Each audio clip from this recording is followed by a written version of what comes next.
ఒక తల్లి ఫోన్ చేసింది, 2 కూతుర్లయ్యా, నా భర్త త్రాగుబోతాయి, విడిచిపెట్టాల్సిన పరిస్థితి వచ్చింది. సరే, నా జీవితం ఎడు తిరిగి నాశనం అయిపోయింది. నా పిల్లలకైనా మంచి భవిష్యత్తు ఇవ్వాలని గత 20 సంవత్సరాల కక్షానికి వెళ్ళాను. ఇప్పటికి సుమారుగా 70 లక్షల రూపాయలు మస్కట్ దేశం నుంచి నా ఇంటి వాళ్ళకి, నా పిల్లలకు పంపించా.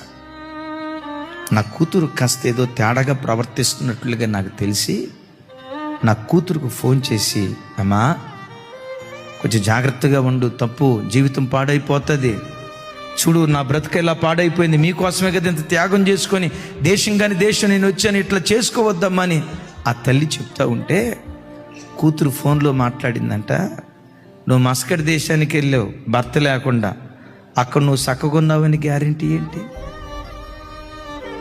అక్కడ నువ్వు చక్కగొన్నావని గ్యారంటీ ఏంటి?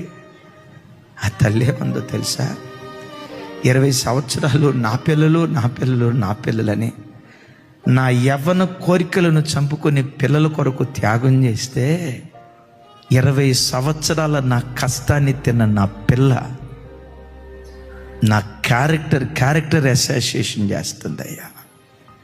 యవ్వన బిడ్డలారా, నిన్ను కన్న గర్భం ఉందే, నవమాసాలు మోసి తన రక్తాన్ని పాల రూపంలో మార్చి తన రక్తాన్ని తాపించి నిన్ను పెంచి పెద్ద చేసిందే, నీవే సర్వస్వమని ఏ తల్లి ఏ తండ్రి వారి కలిగిన సమస్తాన్ని నీ కొరకు ధారపోశారు.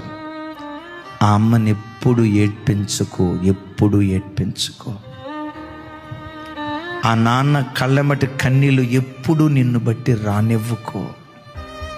ఛీ, ఇలాంటి కొడుకు నాకెందుకు పుట్టాడు, ఛీ, ఇలాంటి కూతురు నాకెందుకు పుట్టిందని నిన్ను కన్న గర్భం ఎప్పుడు నిన్ను బట్టి ఆడవకూడదు.